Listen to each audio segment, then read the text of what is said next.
Okay, in this video, we are making this right here, a DIY mini Home Depot custom lumber cart.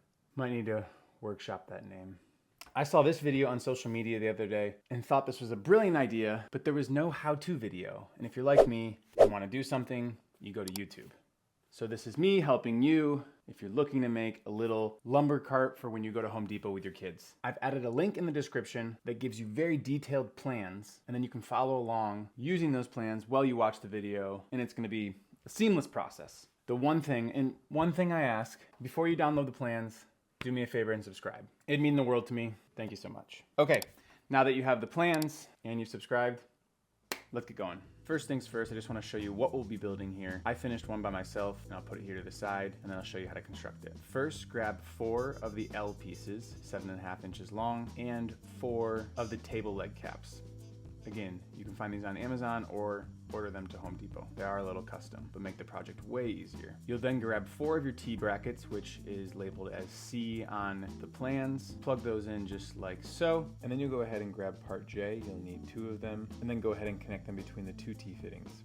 2 of your I pieces, which are 3.5 inches long, and then 2 of your K pieces, which are 8.5 inches long. Attach those, and then grab 4 of your right angle fittings, which is labeled as D on your plan. These should all be facing inward, as you're going to then grab 2 of your H pieces, which are 22.25, and plug them together just as you see here. So far, really simple, and now you have 2 of your racks and railings for your mini lumber cart. Before we move any farther, I want to attach some of the bottom structure together. So again, this is where you can grab a 4 foot by 4 foot piece of plywood from Home Depot. You don't have to get a 4 by 8, and you'll make some simple cuts. Sorry, I did not record myself doing that. This first larger piece, C, is 26 inches by 13 inches. Then you have 2 pieces B that you can see I'm attaching here. Those are also 13 long and 3.5 wide. These will go on the end, and I'm attaching this a little precariously with just 1 screw in the middle to start, and I'll tell you why I do that in a second. So do this on both ends, making sure they're flush on all corners, and then measure and make sure piece A, 13 inches by 4.5 inches, is directly in the center of the board. I'd recommend 2 screws in this board to start. Now go ahead and flip it over, and this part's pretty self-explanatory. Take your 1.25 inch screws and sink them into those table leg caps. This is why I only put 1 screw on the bottom to start, because these screws will be not only securing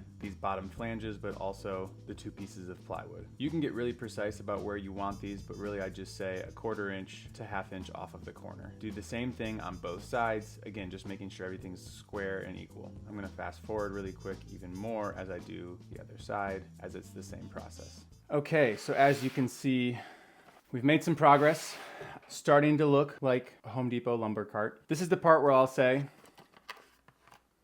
I didn't show this, but these are all glued together. You don't have to, but I recommend it. You can pick up some PVC, cement, and secure all these really well. And you may ask why I haven't put on the casters yet, because we're gonna go paint this now, and that'd be a little more difficult with these on. I picked up 2 cans, 1 might be fine. I always seem to run out of spray paint, so we're gonna go paint this now in true Home Depot orange. Let me see, actually, not exact, but I think it'll pass. Okay.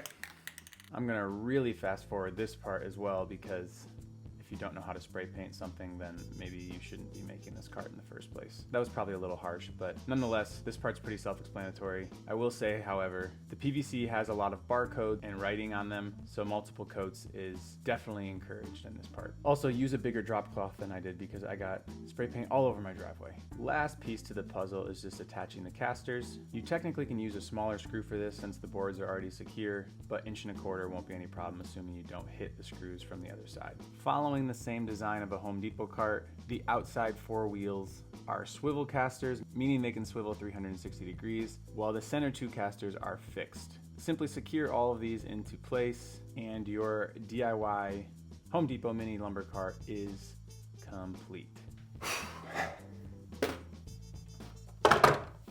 There we go. Would you look at that? Finished product.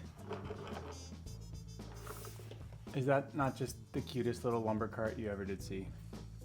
This doesn't feel right though, on a table in my garage. I think we need to go to Home Depot.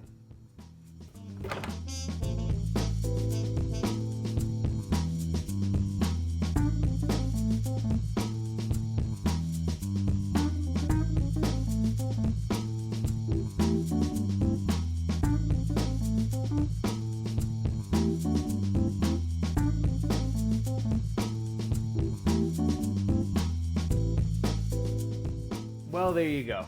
I've been tested building a mini Home Depot lumber cart. Again, if you want the plans, they're in the description. Just comes with a small caveat of subscribing to the channel. And it's really the honor system. I'll never know. Thanks so much, guys. Appreciate you watching. Until next time, see you later.